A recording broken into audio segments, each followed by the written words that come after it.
같이 함께 8절까지 3절부터 8절까지 읽겠습니다. 그가 고난 받으신 후에 또한 그들에게 확실한 많은 증거로 친히 살아계심을 나타내사 40일 동안 그들에게 보이시며 하나님 나라의 일을 말씀하시니라. 사도와 함께 모이사 그들에게 분부하여 이르시되 예루살렘을 떠나지 말고 내게서 들은 바 아버지께서 약속하신 것을 기다리라.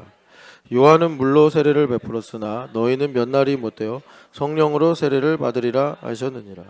그들이 모였을 때에 예수께 여쭈어 이르되 주께서 이스라엘 나라를 회복하심이 이때니까 하니 이르시되 때와 시기는 아버지께서 자기의 권한에 두셨으니 너희가 알 바 아니요 오직 성령이 너희에게 임하시면 너희가 권능을 받고 예루살렘과 온 유대와 사마리아와 땅 끝까지 이르러 내 증인이 되리라 하시니라. 아멘.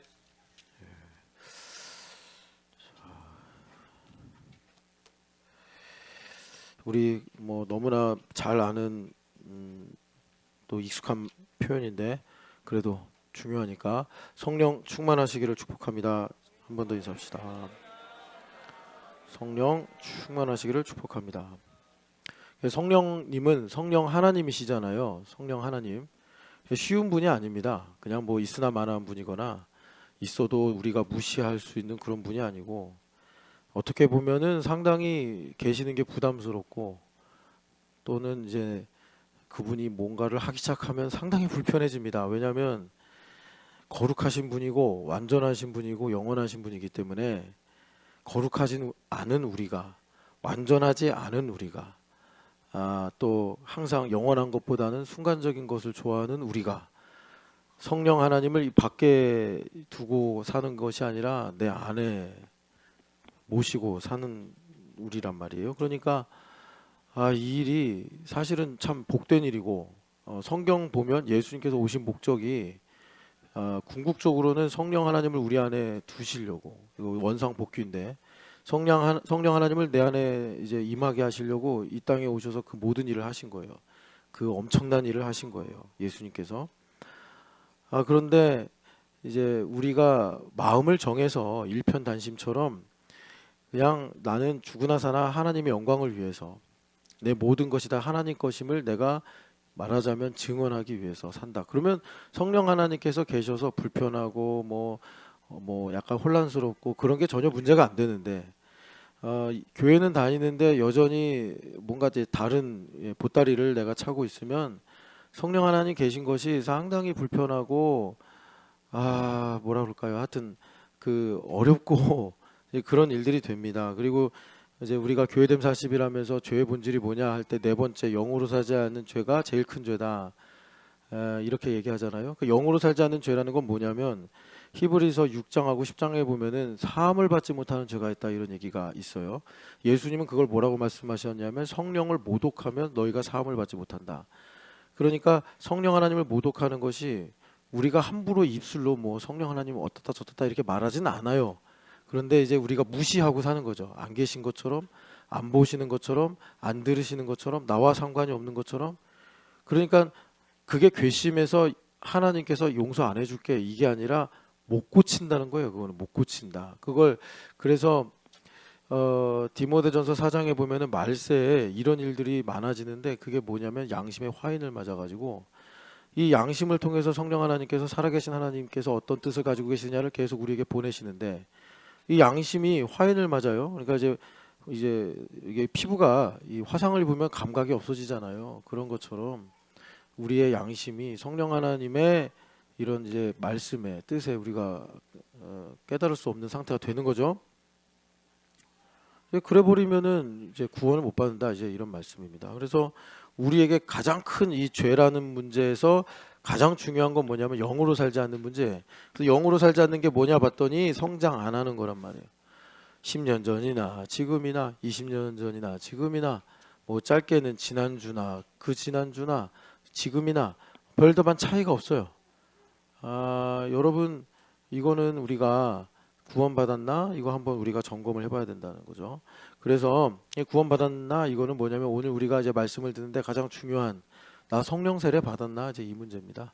그러니까 성령 세례를 받으면 이제 육의 생명에서 영의 생명으로 거듭난 사람이 되기 때문에 당연히 성장이 됩니다. 그런데 여러분 한 가지 여기서 우리가 이제 잘 그러니까 분별해야 되는 게 뭐냐면 사람이 이게 성장하는 게 키 같은 거는 준하게 보면 벌써 한 180 정도 되고 아직 아니지 근데 발만 엄청 커지고 있더라 너. 발만 막 지금 거의 300 거의 300에 가깝지 않냐 지금? 한 290? 그러니까 너 지금 적당히 이제 키도 좀 같이 커야 되는데 어쨌든 근데 뭐 우리 준하기가 병원에 가서 체크를 해보니까 자기 키가 뭐 184까지 커진다고? 188까지. 아, 그러니까 이제 준하기를 우리가 다 올려봐야 될 겁니다. 이제 우리 목사님도 나중에 준하가 하면서 이렇게 올려봐야 되는 상황이 생길 수도 있어요. 근데 지금 발은 너무 많이 크고 있어서 발을 어떻게 옛날에 그 뭐라 그러죠? 중국의 그 묘족이 신던 신발 그런 거를 신기든지 해야지 나무 신발 같은 거. 그래서 발의 성장을 억제해야 될 수도 있는데 이제 키 크는 건 그렇게 금방금방 큰단 말이에요. 예, 보이죠, 보여. 이제 어른이 되면 멈추지만 그런데 우리가 이 마음과 영은 계속 성장해야 된다. 계속 성장해야 된다. 이거를 여러분 그러니까 세상 사람들도 그런 말 하잖아요. 우리 사람은 계속 커야 된다고. 그래야 행복하다고. 그러니까 내가 불행하다는 느낌을 갖는 이유는 뭐가 없어서 안 돼서가 아니에요. 이제 저도 그렇지만 여러분들도 같이 늙어가는 나이 아닙니까? 내가 성장이 안 돼서 불행한 거예요. 내가 성장이 안 돼서. 언제까지 얘 때문에 걔 때문에 그것 때문에 이것 때문에 이러면서 불행하다고 할 거예요. 예? 내가 안 바뀌고 내가 성장을 안 해서 그런 거예요. 안 그러면 하나님 틀렸다는 얘기예요. 하나님 틀렸다는 거예요. 하나님 이 전체를 기획하시고 설계하시고 완성해 가시는 하나님 틀렸다 이러는 거예요.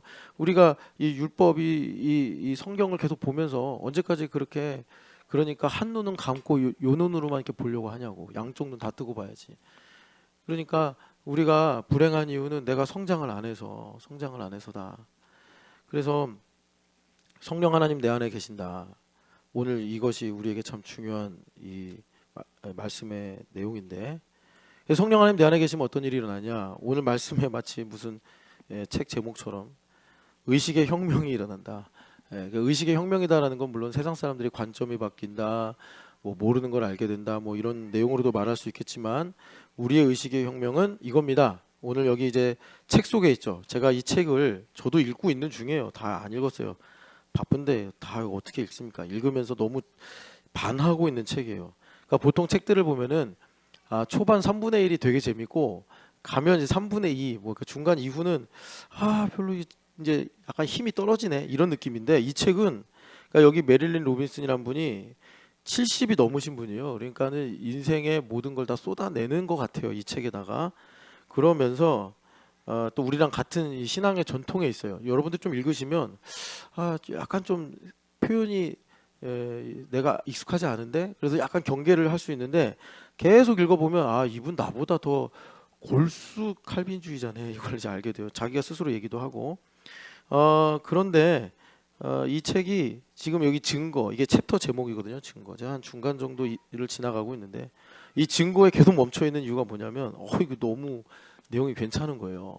그래서 제가 막 읽으면서도 계속 또 읽고 다시 읽고 계속 그 챕터를 여러 번 읽고 있는데 여기 보면은 의식의 혁명이 뭐냐 그러니까 여러분 좀 신학적 용어인데요. 존재론적 그리스도에 대한 것을 내가 알게 되는 거다 이런 말입니다. 그러니까 존재론적 그리스도는 뭐냐면 김진춘 목사님 안에 있는 그리스도, 홍성은 자매 안에 있는 그리스도, 계신 그리스도 이걸 내가 발견하는 거예요. 실존적인 그리스도시고 실제하는 그리스도신 거죠. 여러분 이렇게 예수님을 발견하시기를 축복합니다. 제가 에밀리 디킨스는 잘 모르겠어요. 그냥 뭐 소설가 문학가라는 것만 알고 있는데 이분의 쓴 시 중에 이분이 시집을 하나 냈어요. 퍼펙트 포임스라는 그 시집에 보면은 이분의 여러 시들이 있는데 아무래도 그 과거의 분이다 보니까 기독교 문화권에 있어서 그런지 그러니까 이런 찬양 같은 시들을 많이 썼어요. 그래서 여기 보면은 이것이 바로 의식의 혁명인데 우리를 둘러싼 모든 것은 하나님의 얼굴이래요. 와, 우리를 둘러싼 모든 것은 하나님의 얼굴이래요. 근데 참 감격스러운 말이죠. 어제 우리 주말 캠프 아이들 중에 1학년부터 3학년까지가 이제 인왕산을 갔어요. 근데 1학년 아이들은 처음 간 거예요. 우리 여기 누구니 너 온유도 갔고 또 수지도 앞에 앉았네. 우리 성원이도 앞에 앉았고 근데 얘네들이 딱 이제 인왕산 가서 찍은 사진들을 보니까 엄청 교만하더라고요. 해냈스 막 이런 얼굴이야. 아, 그렇죠. 근데 이제 겸손케 하려면 이제 한 여름쯤에 양폭을 한번 가야죠. 한번 시온가까지 끌고 올라가든지 하면 이제 아 인생이 이런 거구나 이런 거 이제 얼굴에 쓰여 있겠죠. 괜히 왔다라는지 이제 아 그만해야겠다 죽겠 막 이런 얼굴들이겠죠. 근데 제가 참 감사한 게 이 아이들이 인왕산 정상에서 찍은 얼굴 보니까 하나님 얼굴이더라고요. 하나님 얼굴. 하나님 얼굴 멋있더라고요. 위도는 그의 드넓은 땅을 가리켜 놓은 잣대. 빛은 그의 활동, 어둠은 그분의 뜻의 쉼. 참 여러분 이렇게 주님을 날마다 어디서나 발견하시기를 축복합니다. 예수님 우리를 왜 살리셨겠어요? 나를 보시면서 너는 하나님의 얼굴. 그러니까 마땅히 죽어도 아깝지 않으셨다라는 거죠. 여러분 예수님은 우리를 보시면서 나의 추함과 나의 거짓과 나의 그 패악함을 보시면서도 우리 예수님은 너가 살아라. 뭐 함석헌 씨의 사상에는 동의하지 않지만 그분의 쓴 시를 보면 너는 살거라 하는 일을 너는 가졌느냐. 가라앉는 배에서 내가 너 대신 죽을 테니 너는 꼭 살거라 하는 그런 사람을 너는 가졌느냐. 여러분 예수님 바로 그런 분인 줄을 믿습니다. 여러분 오늘을 사시면서 예수님을 발견하는 의식의 혁명이 일어나시기를 축복합니다. 그래서 요즘에 우리 주말 캠프 아이들 이제 애들이 크니까 이제 디사이플 캠프라고 해가지고 이제 중학교 아이들을 가르치고 있는데 핵심은 그거예요. 자 어디 갔냐 유하야 어제 내가 참 많은 얘기를 했지 않냐 똑같은 얘기를 진짜 한 10번 반복했는데 어제 내가 그렇게 얘기한 이유 딱 지금 생각나는 거 하나만 말해봐.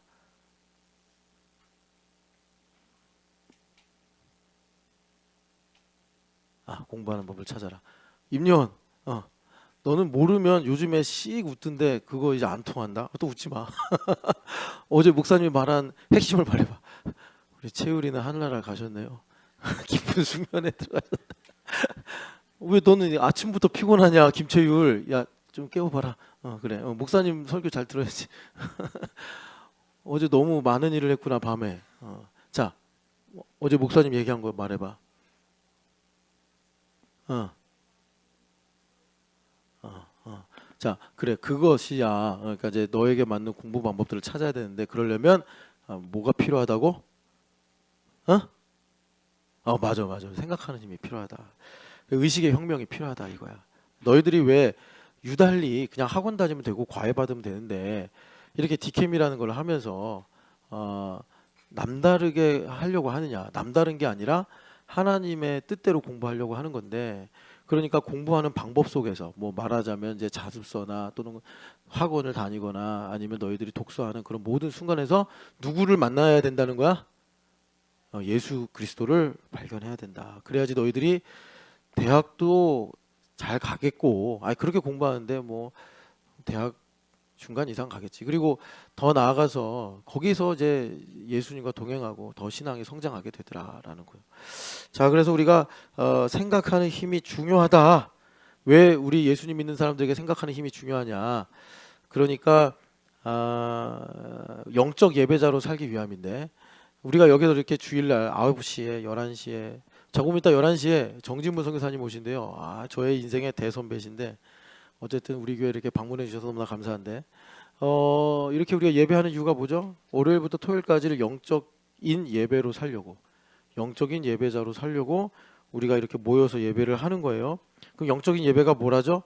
로마서 12장 2절을 보니까 하나님의 선하시고 온전하시고 기뻐하시는 뜻이 무엇인지를 아는 거래요. 아는 거. 그게 영적인 예배로 사는 거래요. 아침이면 아침에 하나님의 선하신 뜻이 무엇이냐, 밤이면 밤에 하나님의 기뻐하시는 뜻이 무엇이냐. 내 뜻 말고, 내가 원하는 것 말고, 내가 하고 싶은 것 말고, 하나님의 뜻이 무엇이냐. 이거를 우리가 깨닫고 그래서 그 뜻으로 찬양하고 또 기도하고 우리가 행하고 사는 것이 영적인 예배죠. 그래서 말하자면 이 생각하는 힘이 참 필요하다라는 건데, 그래서 여러분 그 마태복음 7장 12절에 보면은 예수님께서 천국 복음을 쭉 전하시면서 하도 제가 많이 인용해서 여러분들 벌써 마태복음 7장 12절 하면 그 얘기 하시려고 하는구나. 여러분들 다 아실 텐데 무슨 얘기죠? 예수님께서 이르셨어요. 이것은 율법과 선지자다. 그러니까 이 율법과 선지자, 이 율법과 선지자를 주신 이유가 생각하는 힘을 가지게 하시기 위함이다. 이렇게 얘기하셨어요. 그럼 예수님께서 말씀하신 생각하는 힘이 뭐냐면 이거예요. 너가 남에게 받고자 하면 그걸 갖고 남의 입장을 헤아려라 이거예요. 그러니까 내가 받길 원하는 것만 생각해. 갑이나 내가 받기를 어제 우리 이제 주캠에서 4학년부터 6학년까지 분수를 배웠어요. 이 칼럼에도 나와 있지만 분수가 우리 아이들이 수학을 열심히 배우다가 초등학교 때 처음으로 수포자가 되는 건가 하는 위기의 첫 번째 관문이 분수인데 제가 이렇게 우리 아이들 수학을 어떻게 하나 보았더니 분수가 어려운 이유가 여기 칼럼에도 나와 있지만 덧셈, 뺄셈, 곱하기, 나누기를 못해서가 아니에요. 생각하기를 싫어해서 그래요. 제가 이렇게 분수에 대해서 쭉 역사를 보니까 이게 이제 여기도 나와 있지만 이 수학이 철학에서 나온 거잖아요. 철학자들이 생각을 논리적으로 하려고 뭐 훈련도 해야겠고 방법론도 찾아야겠다 보니까 뭐 피타고라스 같은 사람들이 그러니까 그리스 철학자들은 다 수학자들이었단 말이에요. 그래서 이 수학은 이제 생각하는 것을 필요로 요구하는데 이 논리적으로 생각하는 거는 상당한 그런 말하자면 근육이 필요하거든요. 근육. 예. 우리 저기 조희진 집사님이 메타인지를 가지고 논문을 쓰셨는데 그러니까 이 메타인지는 논리적으로 생각하는 것에 있어서 상당히 그러니까 좀 고차원적인 많이 연습을 해야 되고 많이 생각 운동을 해야지 내가 아는 것을 보면서 내가 모르는 건 무엇이지 뭐 이렇게 이제 내가 이제 고찰을 할 수 있는 거란 말이에요. 그런데 예수님께서 그런 내용을 이제 어떻게 말씀하셨냐면 너가 원하는 게 있지 않냐 남에게 바라는 게 있지 않냐 그걸 가지고 이제 내 앞에 있는 다른 사람 내 앞에 있는 뭐 말하자면 좋아하는 사람도 있겠고 싫어하는 사람도 있겠고 그리고 또 내 앞에 틀린 사람도 있겠고 그런 사람들의 입장이나 이해를 너가 살피는 것이 내가 이 율법과 선지자를 준 목적이다라고 예수님 말씀하셨고 그러니까 그것을 통해서 우리가 뭘 알 수 있다는 거죠? 나를 향한 하나님의 뜻에 이제 우리가 이룰 수 있다라고 주님께서 우리에게 말씀하시는 것입니다. 그래서 우리가 하나님의 뜻을 아는 방법 그게 여러분이 있잖아요. 그러니까 말하자면 첩경이다 이렇게 얘기할 수 있는데 그러니까 우리가 하나님 나를 향한 하나님의 뜻을 알아야지 내가 이제 구원의 은혜도 누리고 이제 결과적으로 구원을 분명히 이제 믿고 살아가는 그래서 바울 사도가 말씀하신 대로 내가 달려갈 길을 다 마치고 믿음을 지켰으니 그랬잖아요. 그러니까 우리가 믿음은 하나님께서 일방적으로 주권적으로 주시는 것인데 이것이 비인격적인 것이 아니라 인격적인 것이기 때문에 하나님께서 우리에게 주신 믿음에 대한 합당한 반응이 나에게 나와야 그러니까 그 믿음이 내 것이 된단 말이에요. 그런데 이 믿음을 주셨는데 내가 믿음에 대한 반응이 없어. 뭐 예를 들어서 일본 선교의 영광을 보여주셨다. 그러면 오늘 이제 정지문 선교사님하고 이제 김은옥 선교사님 모시는데 이 선교사님 일본 선교사님이잖아요. 그러니까 제가 왜 그렇게 여러분들에게 강성훈 선교사님 존경스럽다. 강성훈 선교사님 저보다 한 3-4살밖에 안 많으신 분인데 내가 이분을 왜 이렇게 존경스럽다고 얘기하냐면 이분은 일본 선교를 위해서 뭐 제가 인생 전반부를 다 아는 건 아닌데 하여튼 젊음을 바치신 분이에요. 젊음을 바쳤어.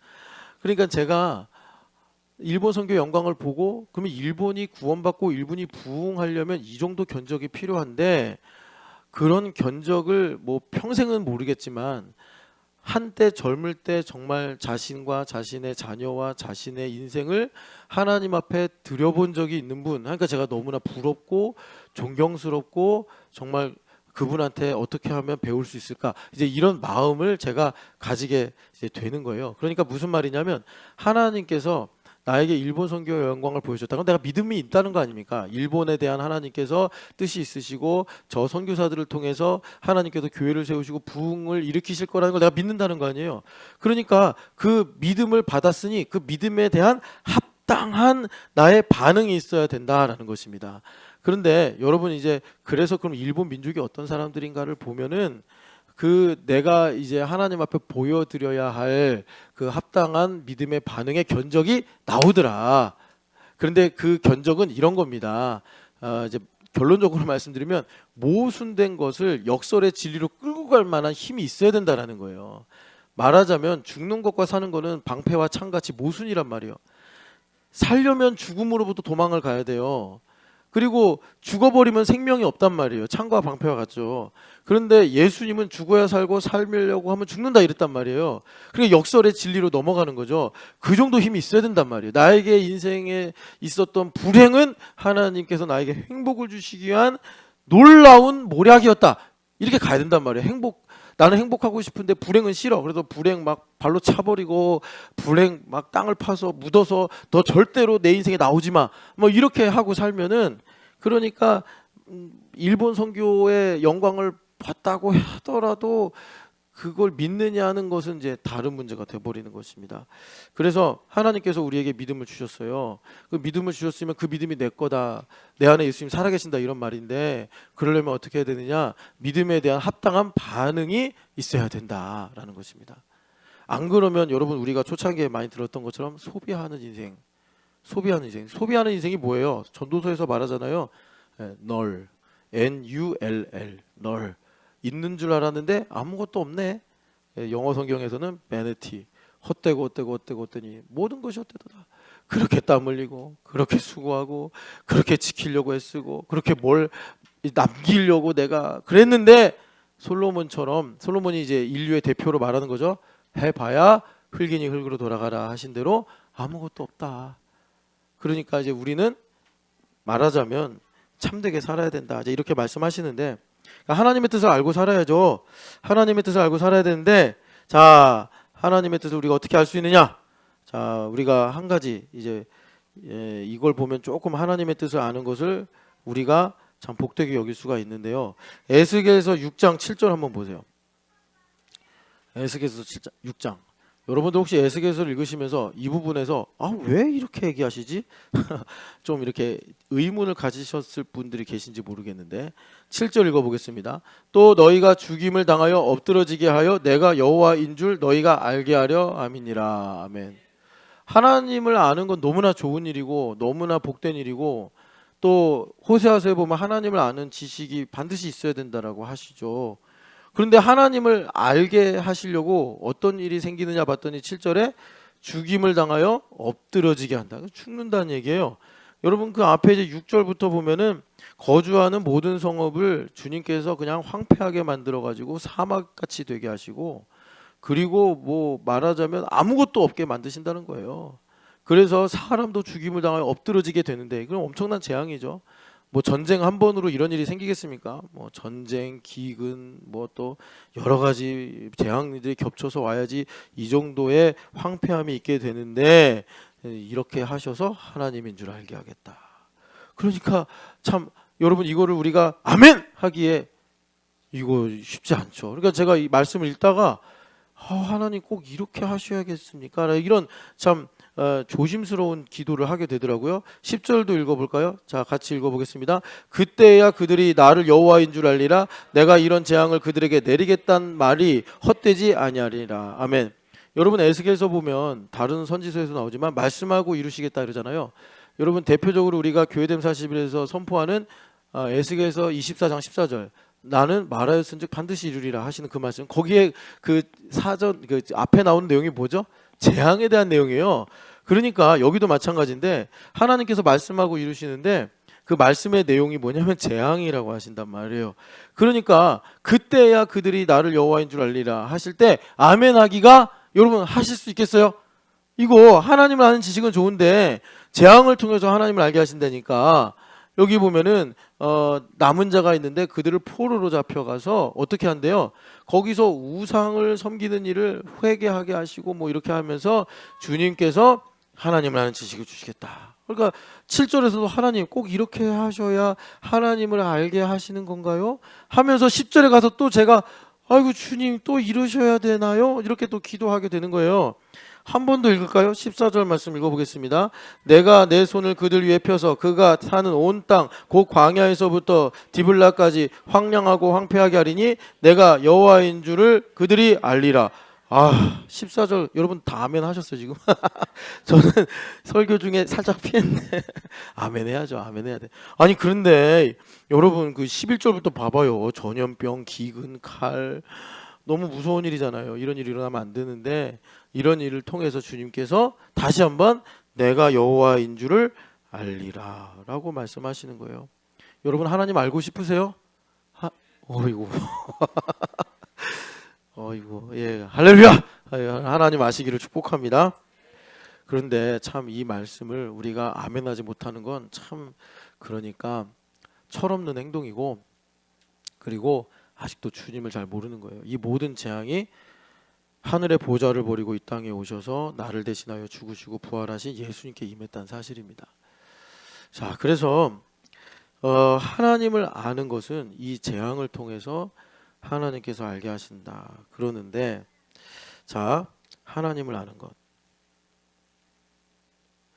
왜 하나님께서 재앙을 통해서 하나님을 알게 하신다. 지금 재앙을 통해서라는 말은 뭐냐면 말씀이 사실임을 이제 이루시는 내용인데, 그냥 재앙이 아니라 하나님께서 이 토라에 너희들이 이렇게 하면 복을 받고 이렇게 하면 저주를 받는다라고 말씀하셨는데, 그 저주를 받으리라는 말씀이 사실로 이루어져서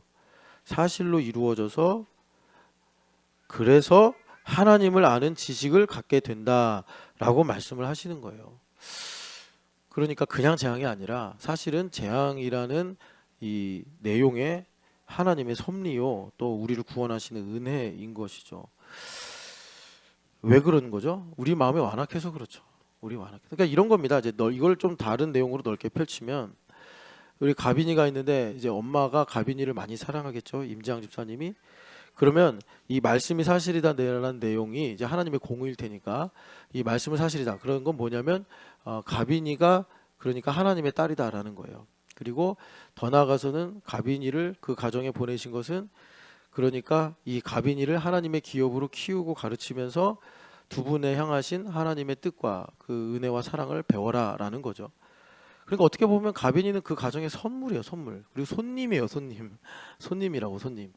그런데 우리가 이 땅에서 그냥 기본값으로 생각하는 거는 가빈이는 내 거고, 그리고 말하자면 솔직히 이제 이 부분이 의식의 혁명을 통해서 변화돼야 될 필요인데, 가빈이는 강성모 집사님, 임지양 집사님의 행복을 위해 존재하는 그 존재가 아니에요.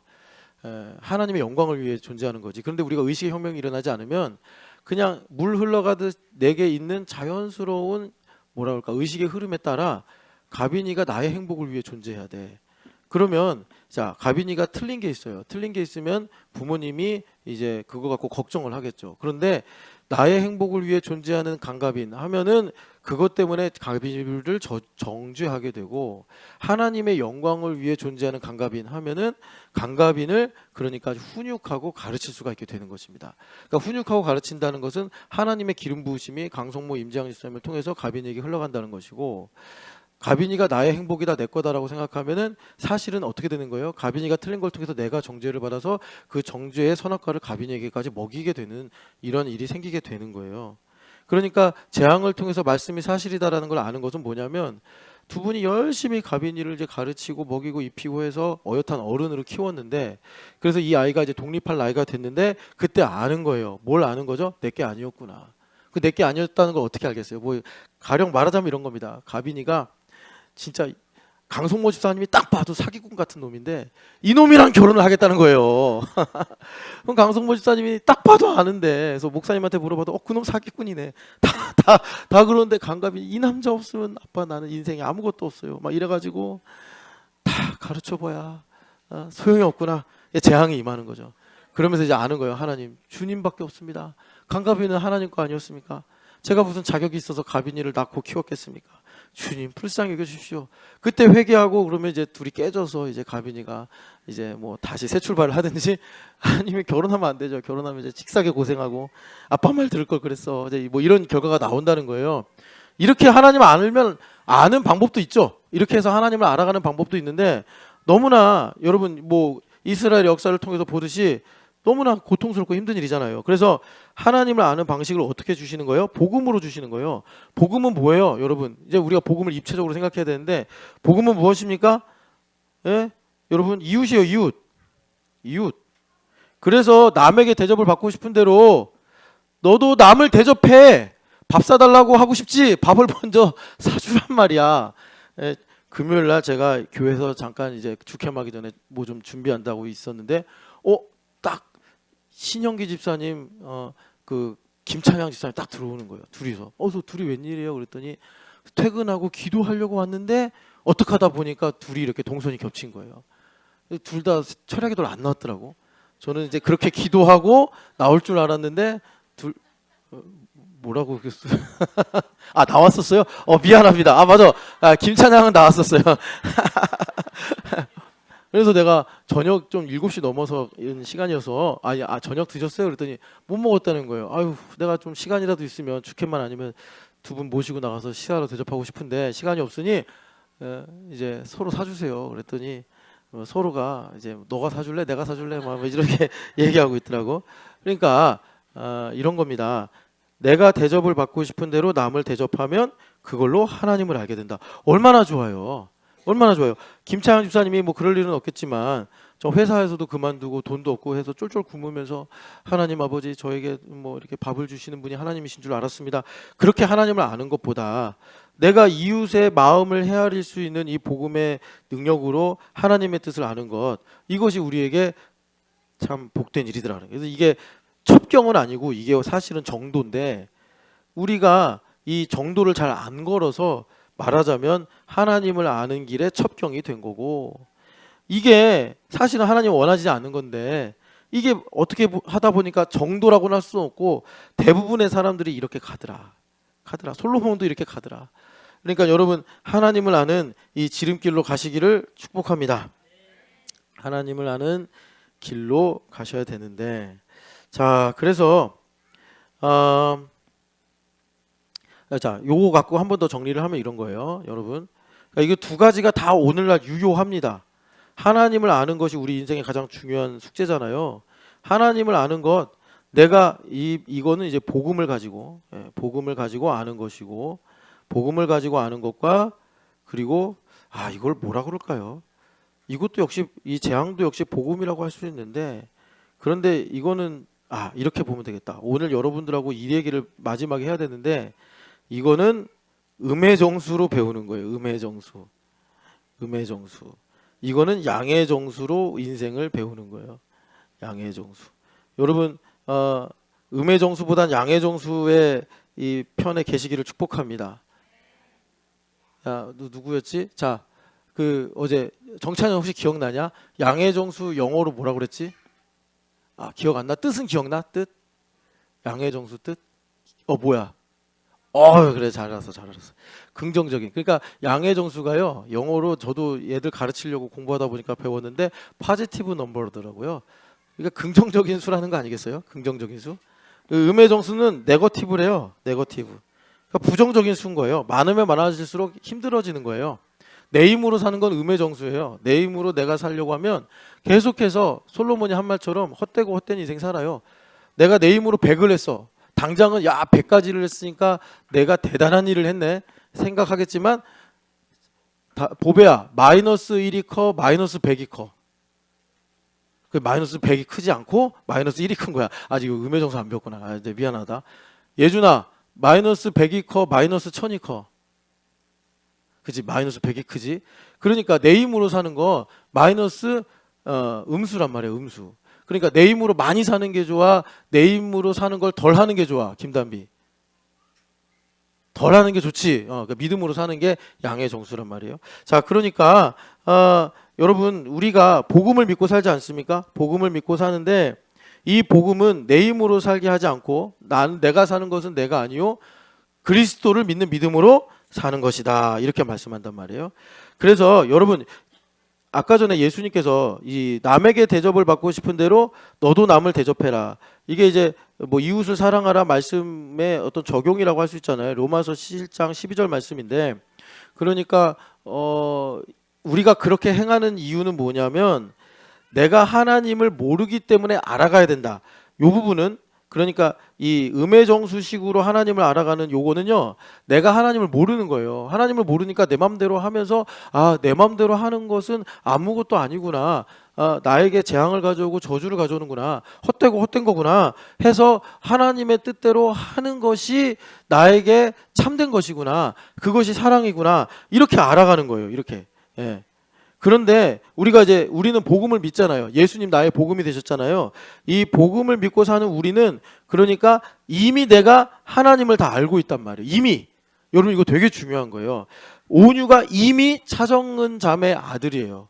그거랑 온유가 차정은 자매랑 살면서 차정은 자매의 기준에 이르러서 아들로서의 자격을 가져야 되는 거랑은 똑같은 차정은의 아들이라는 이름으로 살지만 완전히 다른 문제가 된단 말이에요. 예, 여러분 다 이 정도 얘기하면 뭐가 다른지 아시잖아요. 그러니까 우리가 복음으로 산다는 건 뭐냐면 내 안에 예수님 살아계시기 때문에 예수님은 그러니까 하나님의 뜻으로만 충만하신 분이에요. 이분 안에는 성경에도 증언하지만 하나님 뜻 외에는 아무 뜻도 없어요. 그러니까 예수님께서 혹시 잠꼬대를 하셨어도 그 잠꼬대도 말하자면 예언일 수 있고 축복일 수 있고 감사일 수 있고 찬양일 수 있는 거. 이분은 무의식 속에서도 하나님 뜻밖에 없는 분이기 때문에 그러니까 역사 속에서 이런 분이 전무후무하고 유일한 분이란 말이에요. 그래서 내 안에 예수님을 모시고 살면 나는 불완전하고 나는 아는 게 없어도 예수님은 하나님을 아는 지식으로 충만하신 분이기 때문에 내가 복음으로 산다는 건 뭐냐면 마치 전원유가 아무것도 할 줄 모르고 자기가 어떻게 사는지도 모르지만 이미 전일준 차정은의 아들이라는 전제를 갖고 사는 것처럼 우리가 하나님을 아는 지식을 가지고 있다라는 믿음을 가지고 살아갈 때 성령 하나님께서 우리에게 어떤 일을 주시냐면 내가 남에게 대접을 받고 싶다라는 건 뭐냐면 이제 상대방에게 나의 필요를 느끼거나 그 필요대로 안 해줘서 상대방이 나에게 멀어지게 느끼거나 섭섭하거나 뭐 이런 문제가 생기는 거겠죠. 그럴 때에 이걸 가지고 성령 하나님께서 뒤집는 건 이제 십자가의 능력입니다. 뒤집으셔서 그러니까 그 사람의 마음과 뜻이 무엇인지를 내가 알게 되고 이걸 이제 내가 가지고 있는 뜻을 가지고 이제 지렛대 삼아서요. 그걸 가지고 이제 하나님께서 내가 다른 사람의 마음을 헤아리는 그걸 통해서 이제 하나님의 뜻이 무엇인지를 알게 하시더라. 이렇게 주님께서 우리에게 하나님을 아는 지식을 주는 것입니다. 그래서 여러분 이거예요. 내가 이제 하나님을 아는 지식으로 가면 내가 하나님을 이미 나는 온전하게 알고 있다. 이것은 뭐냐면 내가 예수님을 믿는 믿음으로 살고 있다라는 거예요. 바울 사도가 말씀하신 대로 내가 사는 것은 내가 아니요 나를 위하여 자기 몸을 버리신 그리스도가 사시는 것이다. 이 믿음으로 내가 충만한 거예요. 이거를 갈라디아서에서 뭐라 그러냐면 영으로 산다 이렇게 말씀하는 거예요. 영으로 산다. 영으로 사는 거는 내가 무슨 능력을 행하면서 산다. 내가 영으로 산다는 것은 율법을 초월해서 산다. 물론 초월하는 면도 있지만 율법 없이 산다. 내가 노력을 안 해도 뭔가 내가 하면 된다. 이런 게 아니고 내가 영으로 산다라는 거는 내 안에 영으로 오신 예수님을 믿는 믿음으로 산다라는 거예요. 예수님을 믿는 믿음으로 사니까 말하자면 내가 하나님을 아는 지식을 이미 다 충분히 가지고 있는데 그것을 내가 믿음으로 반응하는 만큼 나의 삶에서 발견하고 깨달아 내가 밭에 감추어진 보화를 발견하니 이 보화가 감추어진 밭이 뭐겠어요? 내 인생 아닙니까? 내 인생을 하나님께 감사하며 찬양하며 하나님께 올인하며 살게 되더라라는 것입니다.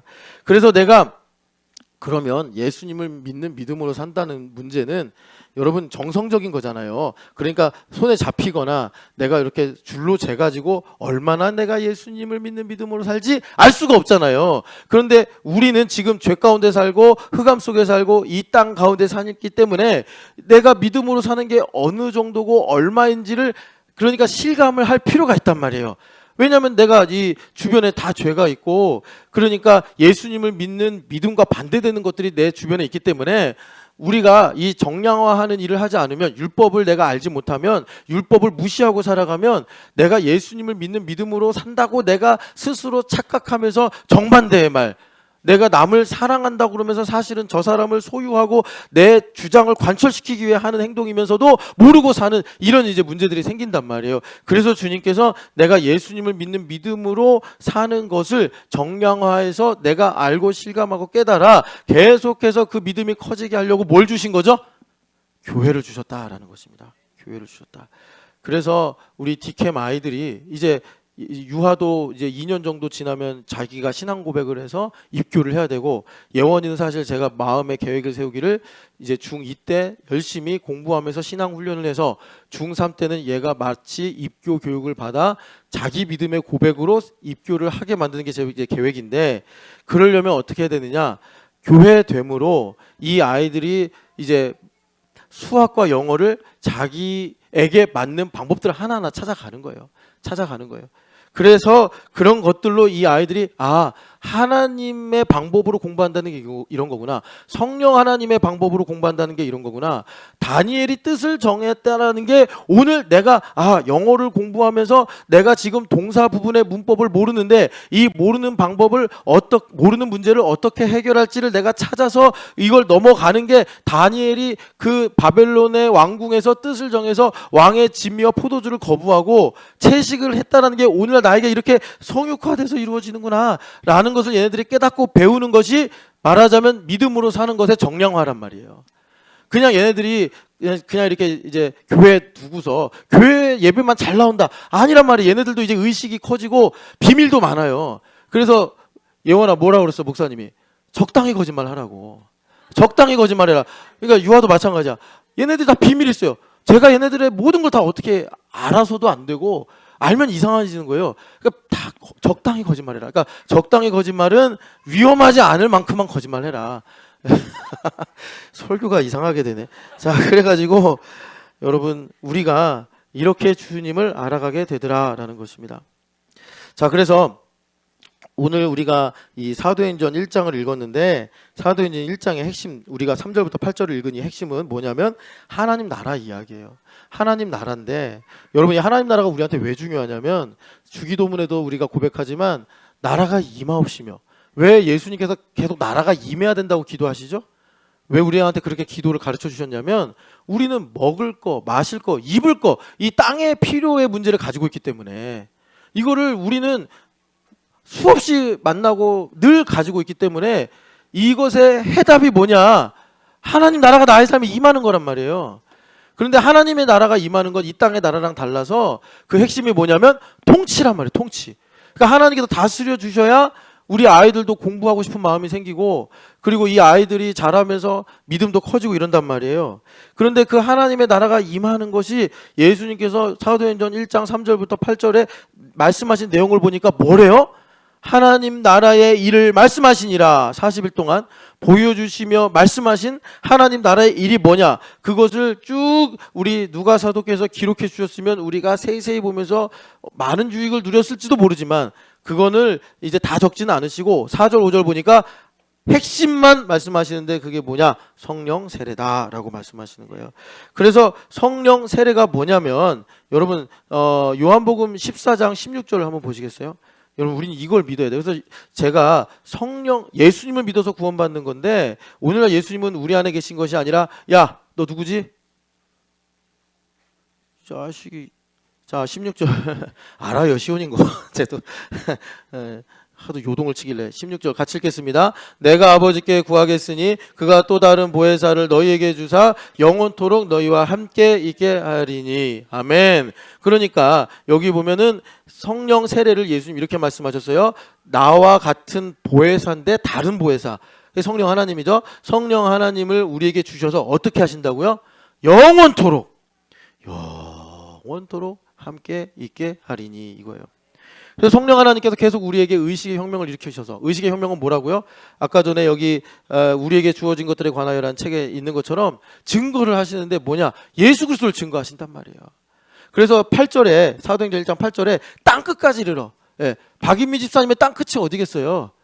뭐 인생을 살다가 힘든 그런 뭐 순간들이겠죠. 지금 내가 가장 고민하고 있는 게 땅끝일 수 있겠죠. 약간 가슴 아픈 말일 수 있는데 그리운 아버지가 땅끝에 계실 수도 있죠. 이거는 이제 박유미 자매님 소화해서 이 복음으로 들어야 돼. 그 땅끝, 거기까지 예수님을 봐야 된다는 거예요. 예수님을 봐야 돼. 예수님 봐야 돼. 그럴 때 우리가 말하자면 의식의 혁명이 일어난단 말이에요. 하나님의 뜻이 이거구나. 죄인인 내가 나의 뜻밖에 모르는데, 나의 생각밖에 없는데, 내 느낌으로만 충만한 내가 의식의 혁명이 일어나서 나를 향한 하나님의 뜻이 이거구나. 이게 구원이요. 이것이 우리 인생의 해답임을 믿으시기를 축복합니다. 이거 하시려고 성령 하나님께서 보혜사로 오셨다는 거예요. 그래서 여러분 그 보혜사라는 말을 영어 성경에 보면 카운셀러인데 우리 교회 카운셀러 많잖아요. 그래서 성령 하나님께서 카운셀러로 오셔서 뭐를 우리에게 알게 하시는 거죠? 여러분 그 상담하러 가신 분들이 우리 교회도 이게 여러분 계신데 저도 상담 오랫동안 받았고 상담사는 절대로 답을 안 알려줍니다. 되게 신기해요. 답을 알려주면 안 돼. 답을 찾도록 하는 거예요. 그러니까 성령 하나님께서 파라클레토스로 오셔서 물론 진리를 증언하시죠. 그런데 우리의 인격을 존중하셔서 어떻게 하신다고요? 기계처럼 우리한테 입력을 하시는 게 아니라 계속 알게 하시는 거예요. 진리가 뭐냐, 하나님의 뜻이 뭐냐, 계속. 그래서 우리가 우리 입술로 하나님의 뜻은 이것입니다, 진리는 이것입니다 고백하고 찬양하고 감격하고 우리가 그것을 더 풍성하게 알 수 있게 하시는 분이 바로 또 다른 보혜사 성령 하나님이시라는 거예요. 그래서 여러분, 우리가 다시 한번 이제 정리합시다. 우리에게 있어서 문제의 근본은 무엇입니까? 몰라서, 없어서, 약해서가 아닙니다. 우리는 이미 다 성령 하나님께서 오셔서 내 안에 예수 그리스도가 계시기 때문에 하나님을 다 알고 있다니까. 그래서 우리는 보는 것마다 하나님의 뜻을 발견할 수 있고 보는 것마다 그리스도를 발견할 수 있어요. 우리 안에 예수님 계시기 때문에. 그러면 문제는 뭐냐? 성령 하나님으로 안 충만한 게 문제라. 그러니까 바울 사도가 성령을 소멸치 말며 이렇게 말씀하시는 거예요. 우리에게 주님께서 매일마다 이 오늘을 주시죠. 그 오늘에는 해도 있고 달도 있고 별도 있고 사람들도 많이 만납니다. 이 모든 걸 왜 이렇게 주님께서 유지하시면서, 이거 유지하게 하시려면 여러분 우리나라의 평화도 유지하시려고 얼마나 많은 비용과 얼마나 많은 이 주님께서 작업을 하시겠습니까? 하물며 이 교회, 지금 여러분 여기서 모여서 예배하는데 저기 문차영 집사님 뒤에서 중계하거든요. 저분이 중계하니까 우리가 이렇게 예배를 하는 건데, 저분을 여기까지 두시려고 주님께서 얼마나 많은 천군 천사와 또 은혜와 또 어떻게 보면 또 이 비용과 이런 걸 지불하시면서 함께 예배하게 하신단 말이에요. 주님께서 왜 그러시는 거죠? 예수 그리스도를 보라고. 그게 우리에게 최고의 선물이기 때문에 예수 그리스도를 우리에게 알게 하시려고. 그러면 우리가 어떻게 하면 알게 된다고요? 우리 머리로는 알 수가 없어요. 내 힘으로는 알 수가 없어요. 성령 하나님께서 나를 상담해 주셔야 된단 말이에요. 성령 하나님께서 나를 도와주시고 가르쳐 주시고 깨닫게 하셔야 된단 말이에요. 성령 충만이야. 성령 충만. 그러니까 우리의 항상 모든 문제 뭐예요? 직장 생활하면서 너무 힘들다. 뭐가 문제예요? 성령 충만의 문제. 성령 충만 문제. 내가 살다가 너무 낙심이 되고 근심이 되고 우울해져요. 뭐가 문제예요? 내가 살면서 만나는 어려운 문제가 아니라 성령 충만이 문제란 말이에요. 살다가 내가 스트레스를 받아 두려워, 하나님 너무 두렵습니다. 그 문제가 없어지고 그 문제가 해결되고의 문제가 아니라 근본은 뭐냐? 성령 충만이란 말이에요. 성령 충만. 성령 충만하면 우리가 이 모든 일 가운데서 예수님을 발견하게 될 줄을 믿습니다. 그래서 아까도 말씀드렸지만, 그럼 내가 성령 충만한지 어떻게 알아요? 여러분 계속 방언하고 살면 성령 충만입니까? 성령 아니에요. 그렇게 살면 이상해.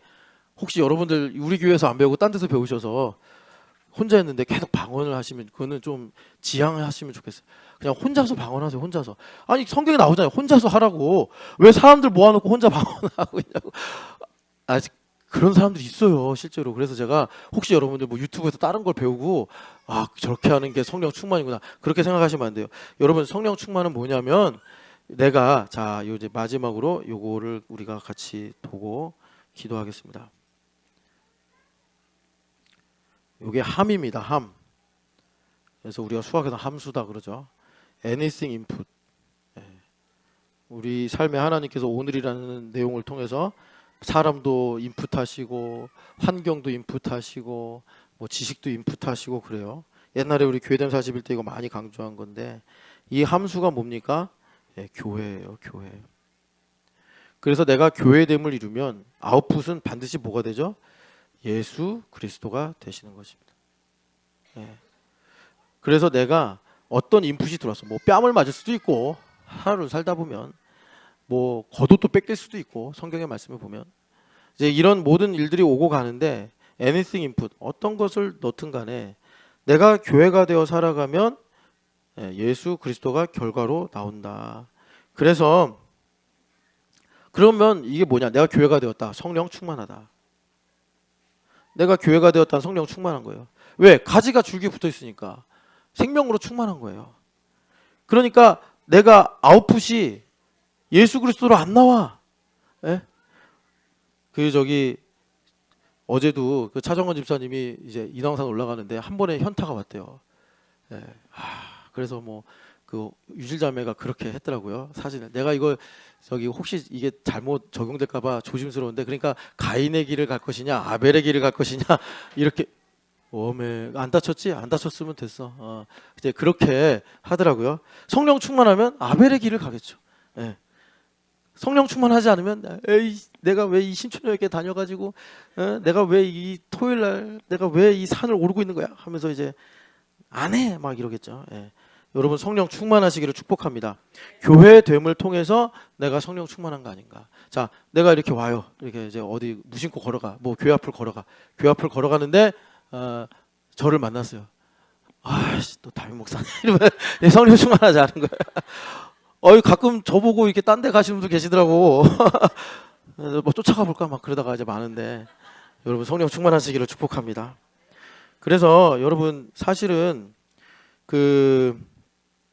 우리 아이들한테도 질문한 건데 제가 칼럼에도 썼잖아요. 음수 곱하기 음수가 왜 양수냐. 이거 되게 철학적인 내용이더라고요. 저도 나중에 알고 보니까 음수 곱하기 음수가 왜 양수냐. 어제 이제 디캠 애들한테 물어보니까 유아가 이게 뭐 머릿속에서 약간 이제 이 뭐라 그럴까 이게 막 혼돈이 일어났는데 여러분 곱하기는 사실은 만약에 이런 거잖아요. 마이너스 10이 있고 곱하기 마이너스 4다. 그러면 마이너스 10을 이게 원래 곱셈의 정의로 보면 4번 더했다 이렇게 이제 생각이 된단 말이에요. 근데 이미 유아가 수학을 이제 많이 중1이니까 배웠죠. 그러면 답은 마이너스 40이잖아요.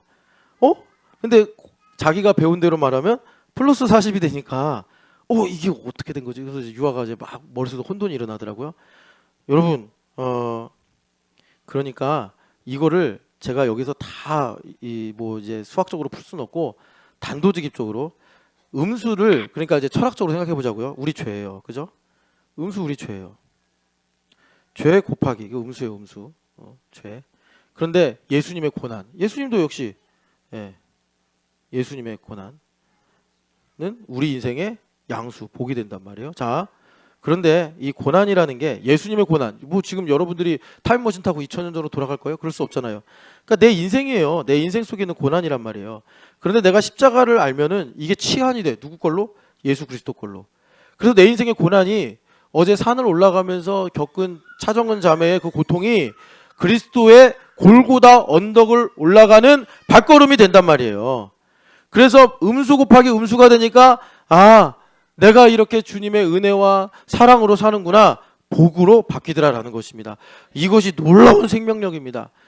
근데 여러분 이거 이해 못하는 거 제가 보니까 프랑스의 그 스탕달이라는 사람 머리 좋은 사람인데 이 사람도 모르겠다고 자기 일기에 썼대요. 그러니까 모르는 건 부끄러운 게 아닌데 여러분 성령 하나님의 지혜로 이 복음의 진리를 발견하시기를 축복합니다. 같이 우리 기도하겠습니다. 사랑하는 하나님, 우리에게 이 성령 하나님으로 말미암아 깨어있는 의식의 혁명이 일어나게 하여 주시옵소서.